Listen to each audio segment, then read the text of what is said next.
പത്മ അവാർഡുകൾ 2025. ഈ വർഷം ആകെ 139 അവാർഡുകളാണ് പ്രഖ്യാപിച്ചത്. അതിൽ 7 പത്മവിഭൂഷൺ, 19 പത്മഭൂഷൺ, 113 പത്മശ്രീ എന്നിവ ഉൾപ്പെടുന്നു.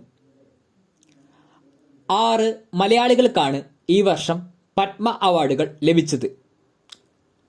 അവരാരൊക്കെയാണെന്ന് നോക്കാം. പത്മവിഭൂഷൺ ലഭിച്ചത് MT വാസുദേവൻ നായർക്കാണ്. മരണാനന്തര ബഹുമതിയായിട്ടാണ് അദ്ദേഹത്തിന് ഈ പുരസ്കാരം ലഭിച്ചത്. പത്മഭൂഷൺ ലഭിച്ചത് 3 വ്യക്തികൾക്കാണ്. PR ശ്രീജേഷ് കായികം, ജോസ് ചാക്കോ പെരിയപുറം വൈദ്യശാസ്ത്രം, ശോഭന കല എന്നിവർക്കാണ് ഈ പുരസ്കാരം ലഭിച്ചത്. പത്മശ്രീ അവാർഡ് ലഭിച്ചത് 2 പേർക്കാണ്. IM വിജയൻ കായികം, K ഓമനക്കുട്ടി സംഗീതം എന്നിവർക്കാണ് ഈ അവാർഡ് ലഭിച്ചത്. മറ്റു പത്മ അവാർഡ് ജേതാക്കളെ ഞാൻ താഴെ കൊടുക്കുന്നുണ്ട്.